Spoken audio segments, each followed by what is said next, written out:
All right, so we're going to talk about the Real Housewives of Potomac. I've been trying to avoid them because they are wearing me out and wearing me very thin.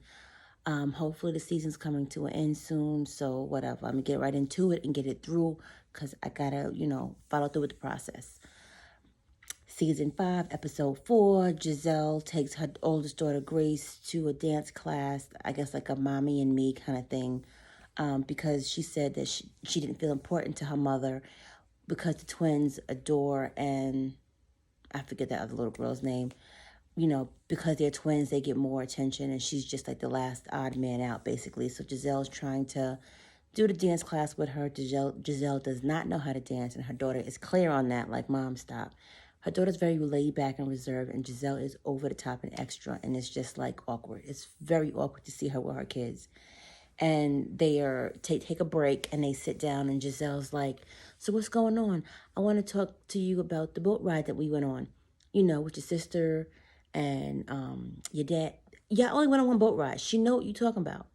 And she goes, are you annoyed with your sister? She's like, no. Are you annoyed with me? No. Are you annoyed with your dad? No. Are you annoyed with me? Like, she gonna do this whole charade. You know who she mad with. And she's just like, she basically did not want to talk about it. So the people started coming back in, and they kept doing class. But I'm glad to see that she is trying to have a relationship with her, because it is very important. I know I didn't have one with my mom, and if she would have done one thing with me, I'm sure it would have changed our dynamic today. So then it goes to Karen, and she's having her party planners come in, and here comes Matt. Oh, random ass Matt. We don't know where he came from, what he does, but whatever. And then they have a guy come in, who's like he's in like Roman clothing, and he does some kind of something, and she sits in the chair, and it's like a singing telegram with an invite that she sends out via text message. Whoop-de-doo. So Robin and Wendy go to have a picnic, play date with their boys, and they're playing football. And Wendy was saying to Robin, my boys are boys, and, but they're always fighting, and when they get in trouble, we sit them in our office so they can stare at our degrees on the wall. These boys are like maybe 8, 9. What you mean you let them stare at the degrees on the wall? It's just really random comment, because that don't mean nothing to them. You're looking at words. You're just reading words. But okay, maybe that's something that's a cultural thing, and that shows them something different. So when you bad, you gonna look at a degree. Does that make you want to get a degree? I don't know. I don't know what that meant, but okay. And then Robin's oldest son just comes and sits directly in between them. When I say in between, like, Robin is here, Wendy is here, her son sits right here. Where do they do that at? I have never, that's disrespectful, because growing up, you don't be in grown folks' conversation. You just don't. Even now, if me and my girlfriend were talking, my son would say, excuse me, Mom, and then ask the question, but he would never just sit down. And her son is too old to be doing that. He said, I want to listen. But they shoo him away nonetheless, moving on, because that just was weird to me. And then Robin and Wendy are going over the group dynamic. And Wendy says, oh, well, Ashley was telling me about each of the women. She said Giselle, like a Giselle monster, and she's mean. And she said Karen, like, dismisses her a lot, yada, yada, yada. And then Ashley and Candace has lunch to get over their issues. And Ashley comes in and just is wrecking shop because she can't navigate a stroller through the restaurant. It's a tight restaurant, but, like, figure it out. Like, fold it up, put it to the front, and carry the baby and hold him. Like, he's 3 months. He ain't going nowhere, but whatever.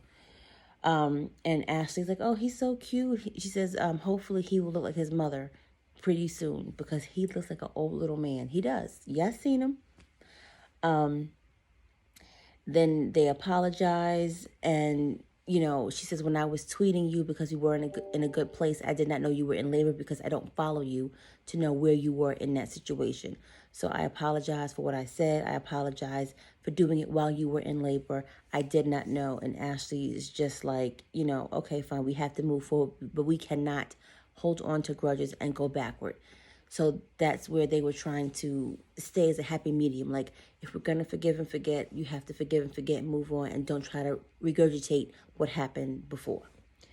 Then Robin and Giselle talk, and Robin's getting her lashes done, and she's on the phone with her eyes closed, and she has the phone like this. How about Giselle? I'll call you back. But whatever. And she tells, of course, Robin tells Giselle what Monique said, and then Giselle's not happy because of the conversation Robin and Wendy had. And then they talk about how Wendy said she knows that Ray and Karen aren't having sex. Who cares? Then Monique and Chris are getting the kids ready for bed, and she's telling Chris, like, we haven't had date night. We're not together anymore. And she's being pulled in a million directions. And they have wine downstairs, and she's like, when I have to go away, I set up the nanny and you have time to take naps and this and that. And he's like, well, I pay for it. And you have free reign to use whatever money you want to use to get what you got to get done. And she was like, I don't need the money. Don't look like that. He's telling the truth. So he's like, yeah, well, my needs aren't being fulfilled either. So when I get the help that you need, don't complain when I basically get some ass from you. That's what he basically said. She was like, I don't want to feel like a prostitute. Like, I got to pay somebody to watch our kids so we can have. But it went left anyway. Then Candace and Chris have a picnic, and they talk about, kids. And he said he's ready to have kids with her or a kid with her. And she's still hesitant because of how the relationship of her and her mother. And she's still not okay with it. She's still not up for the challenge, to say the least. She said it's just really scary for her to be responsible for one person for 18 years, basically. And she is the only, like that, not an only child, but she was kind of like the only child in the house with her mom. So she just doesn't know how to balance that, which is understandable. And I feel bad for her because she just thinks she's going to put all that negativity her mom put on her into her kid.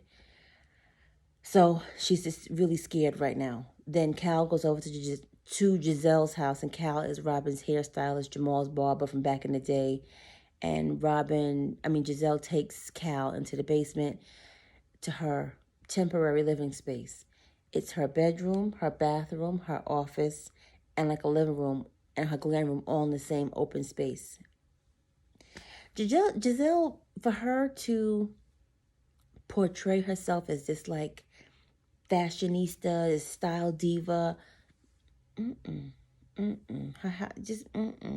I'ma just wait, because it just looks like a lot of purple and magenta and pink just everywhere.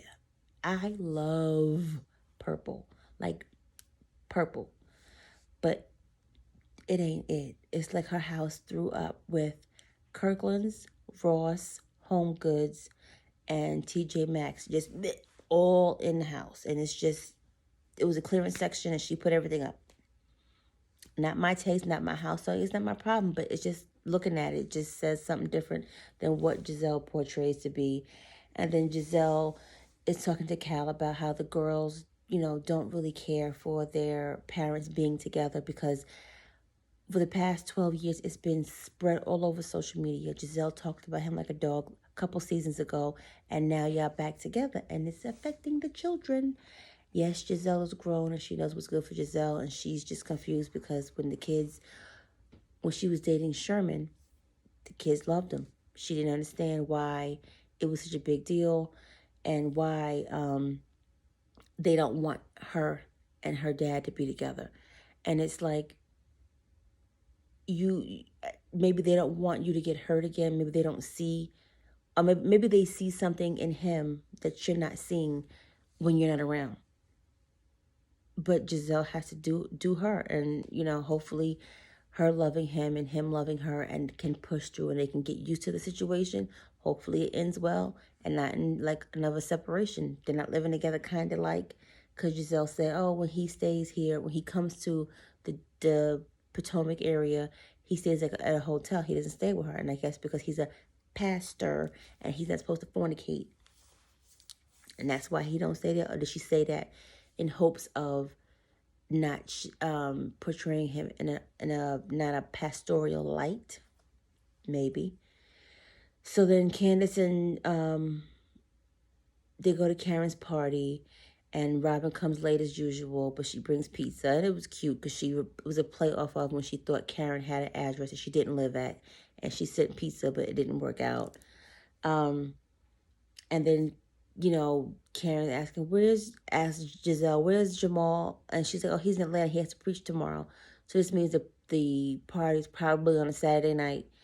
And then, Ashley comes in. She looks amazing for just having a baby and, getting her bounce back.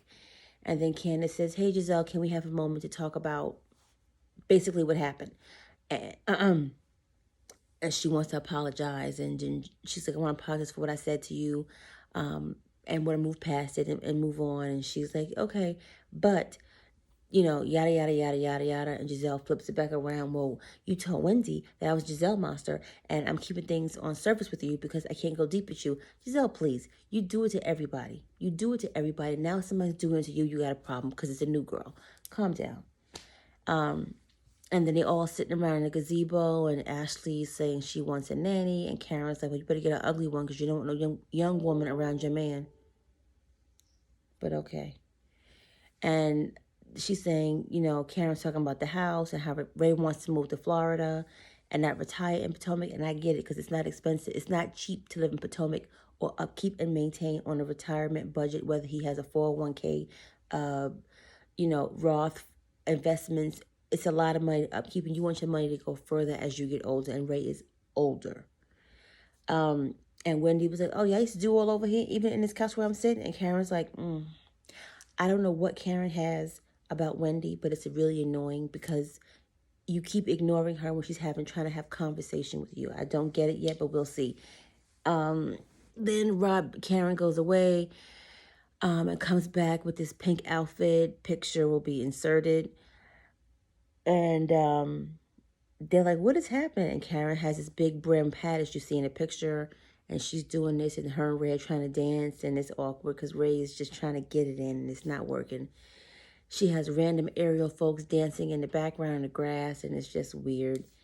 And they're asking Karen, like, why is Kay's all over the place, and there's no part of Ray anywhere? And Ray steps in, and he's like, well, she got my last name. And then Ray scurries on upstairs and goes to bed. It's late. He's tired. That's all I got. Like, subscribe if you want to see or hear more. Bye.